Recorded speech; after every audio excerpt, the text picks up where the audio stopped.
footprints stopped at the front door. They didn't turn around. They didn't go back into the woods. They just stopped right there at the doorway. And that's when I understood.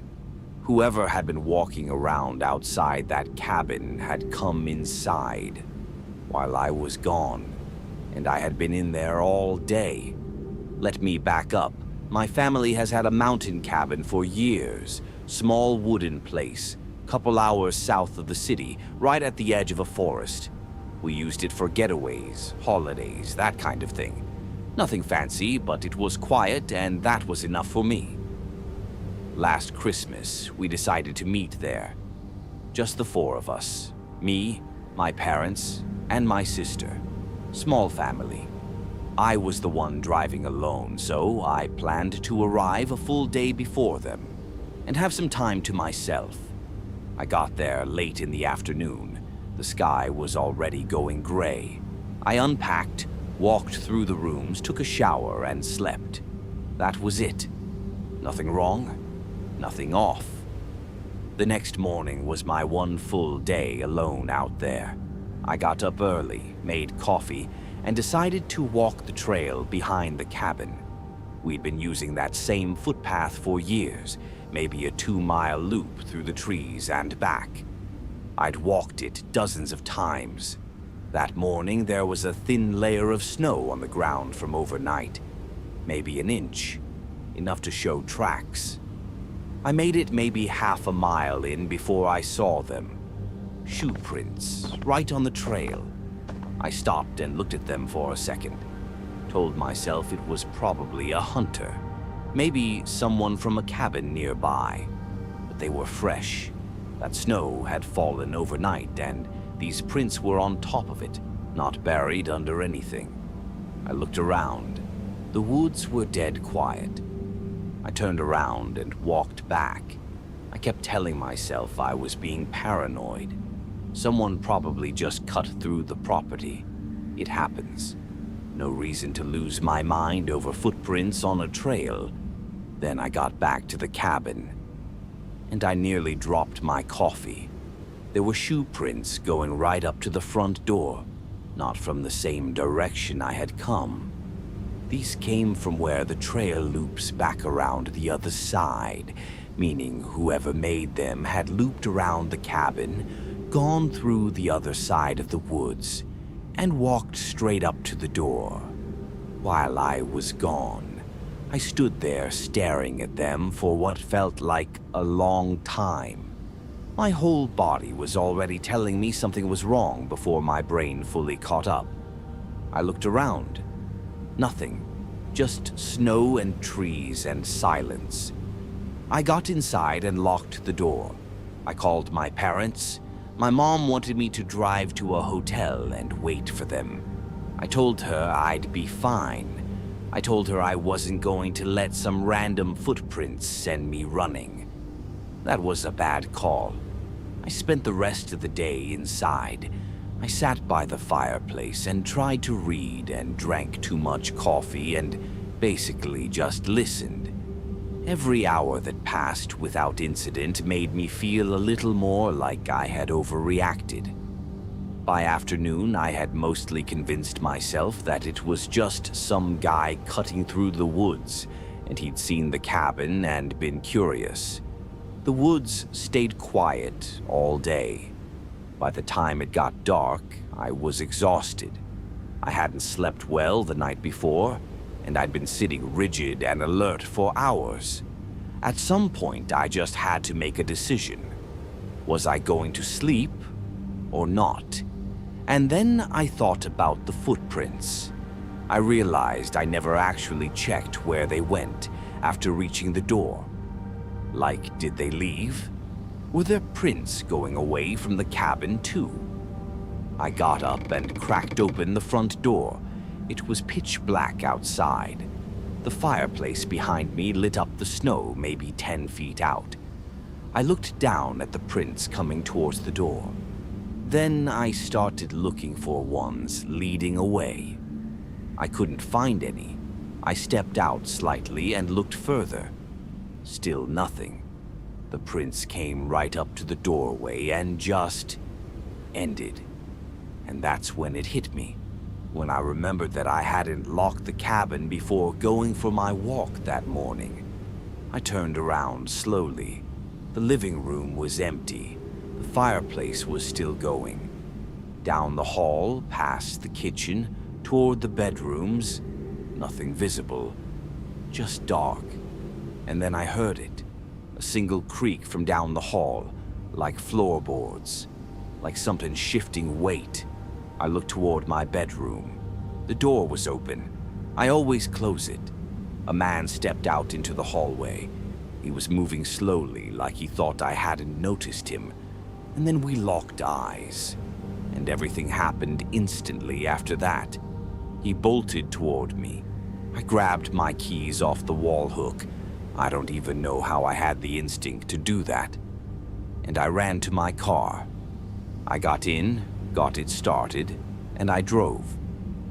I didn't look back until the cabin's lights had completely disappeared in my mirrors. I drove straight into the nearest town and gave a report.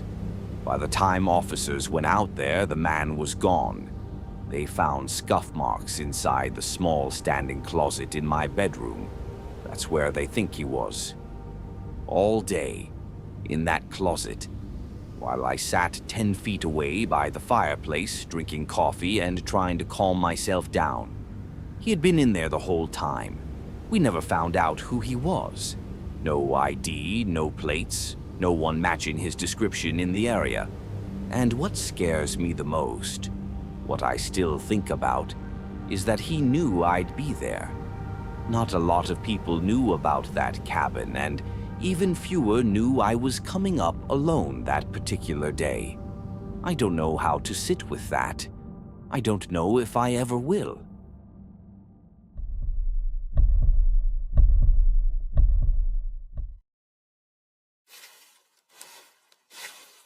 I had been walking for maybe 15 minutes when I saw the car. It was off to the right side of the road, just past the shoulder, almost touching the tree line. Old sedan, busted up, driver's side door hanging open a few inches. What stopped me cold was that it didn't look like it had crashed there. It looked like someone had driven it down there slowly, pointed it toward the trees, and just walked away.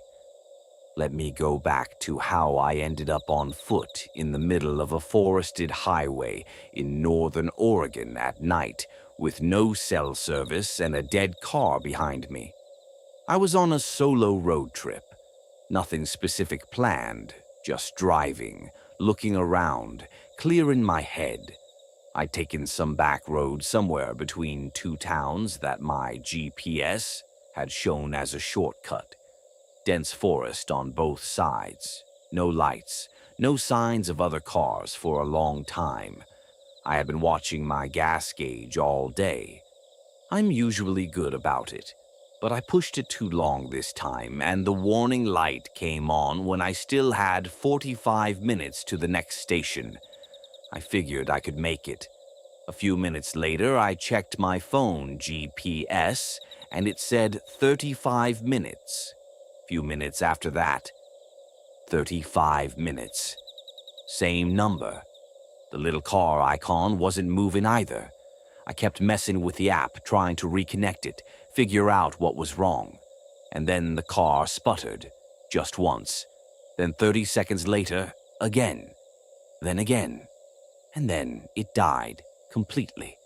I coasted to the shoulder and sat there for a second, in total silence. No service. No cars, nothing for miles in either direction, but dark trees and fog sitting on top of them. I grabbed a small flashlight from the glove box and started walking. The logic was simple. If my GPS had been frozen at 35 minutes for a while, maybe I was only 15 or 20 minutes away now on foot. What choice did I have? The road was completely empty, and the fog cut my flashlight down to almost nothing. I kept my eyes forward and tried not to look at the tree line. When you're alone in the dark like that, Your eyes start filling in shapes between the trees that aren't there. I knew that, so I just kept walking. Then I heard branches snap, not wind, not settling trees. Something stepped on something and snapped it. Then again. I stopped. The forest went silent. I pointed my flashlight toward the sound and stared for a few seconds before looking away. I couldn't explain why, but something in my gut told me not to look too long. I just kept moving. That's when I got to the car. Standing there with my flashlight on it, I could see it had been there a while. Weeks, maybe. Windshield was dirty. Small branches on the roof from the trees above. But what really unsettled me was how positioned it was. Like it had been driven there and parked, deliberately, hidden from the road. I didn't call out. I didn't shine my light into the woods around it. And almost right after I moved past it, the bushes near the car moved. Not once, multiple times in different spots, like several things moving together. I saw them. Not clearly, just movement between the trees, shapes, more than one, keeping pace. I didn't run. I don't know why, exactly. Some part of my brain decided that running would make things worse, so I just walked faster, kept my light forward, tried to breathe, and I could hear them matching my pace in the trees. Then a truck pulled up behind me and a guy leaned out the window and said, "You stranded? What are you doing out here?" I nearly had a heart attack. He was maybe 50, gray in his beard, looked tired. Said he lived on a farm an hour north and drove that road regularly and had never seen anyone walking out there at night. I got in. I won't lie, I thought about it for half a second. Stranger's truck, middle of the night, no service. But whatever was moving in those trees felt a lot worse. He wasn't wrong about the distance. The gas station was almost 25 minutes away. I would not have made it on foot. He dropped me off without any weirdness, no strange questions, no wrong turns, just a guy doing the decent thing and driving away.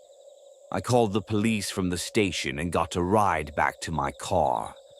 My car wasn't where I left it. It had been moved off the shoulder and pushed down to the tree line. Same position as that abandoned sedan I'd found. Like they didn't want passing traffic to spot it.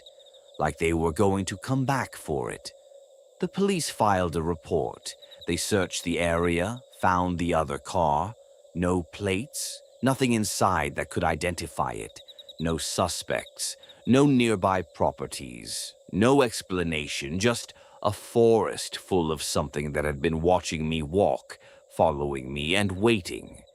And I have no idea what they would have done if that truck hadn't come along exactly when it did.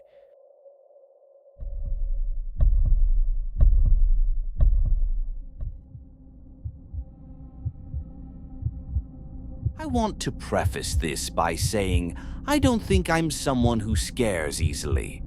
I've stayed in some rough places. I travel alone a lot. I'm used to being in uncomfortable situations and just pushing through them.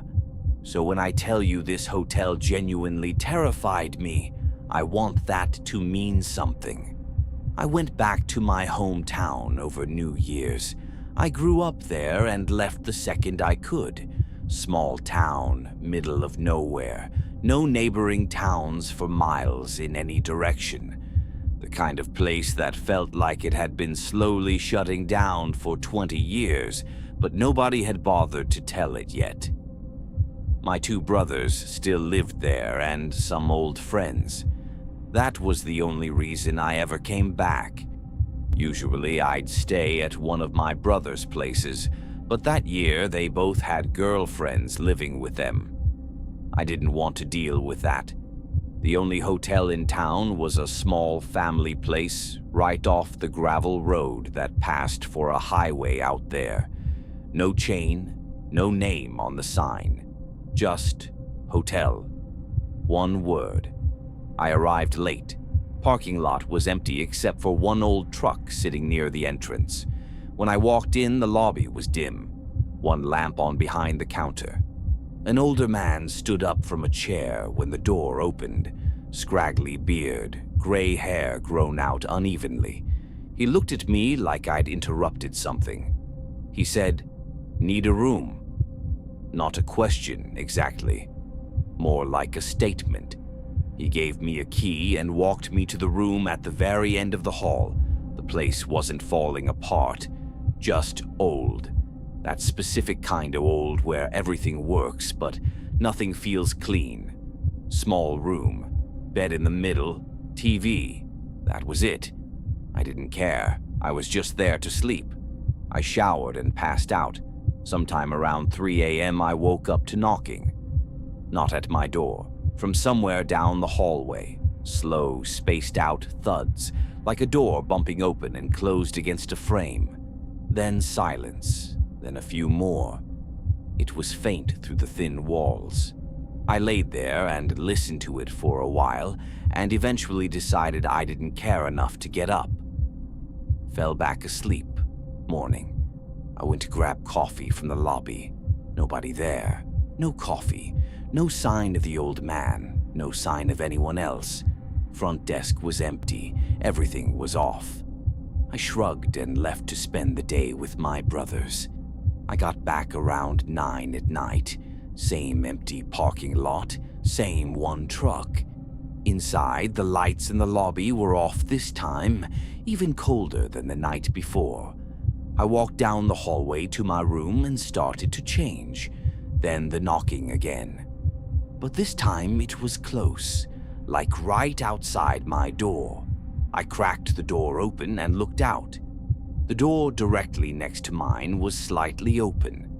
Then the old man's voice came from the other end of the hallway. "Come down to the lobby." I almost fell back through my door. He hadn't said why. Just that. Then I heard him walk away.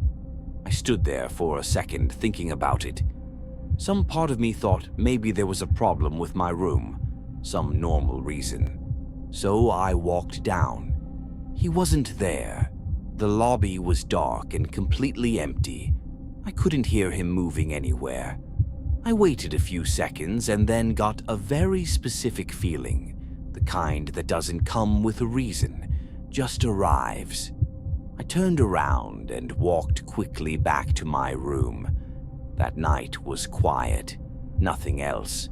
In the morning, I went to see my friends and mentioned the hotel. They all got strange looks on their faces. Most of them thought that place had closed, not been torn down, just closed. A year or two ago, maybe. Nobody was sure. They said if I was staying there, it must have reopened.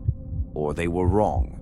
I drove back that night, running everything through my head. The water worked. The lights worked. A man had given me a key. It couldn't be abandoned. I pulled into the parking lot. Same truck, same empty lot. I walked down the hallway to my room and found the door cracked open. I know I had locked it. I stood in the hallway for a long moment, just looking at that gap. Then I walked in fast, grabbed my suitcase. Everything was still packed. I hadn't unpacked properly since night one.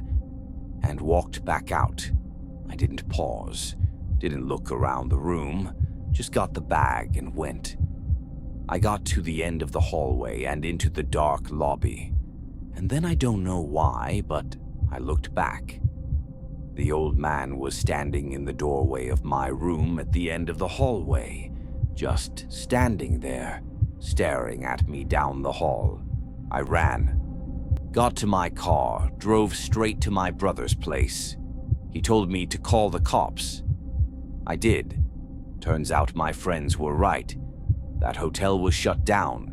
The owners had moved away, left the building on the power grid, and never came back. Vacant for over a year at that point. When the police went there, no one was inside. No old man. And that truck that had been in the lot every single night I was there. Gone. I don't know what that man was doing in that building. I don't know if he was living there or if he was waiting for the right kind of traveler to wander in and hand themselves a room key and lock themselves in at the end of a hallway. The cops barely seemed to believe me. I could tell by the way they talked to me. Like maybe I was the one who had been squatting there and made up a ghost story. I left town the next morning. I don't plan on going back, and I genuinely do not know how many nights I could have stayed there before something happened.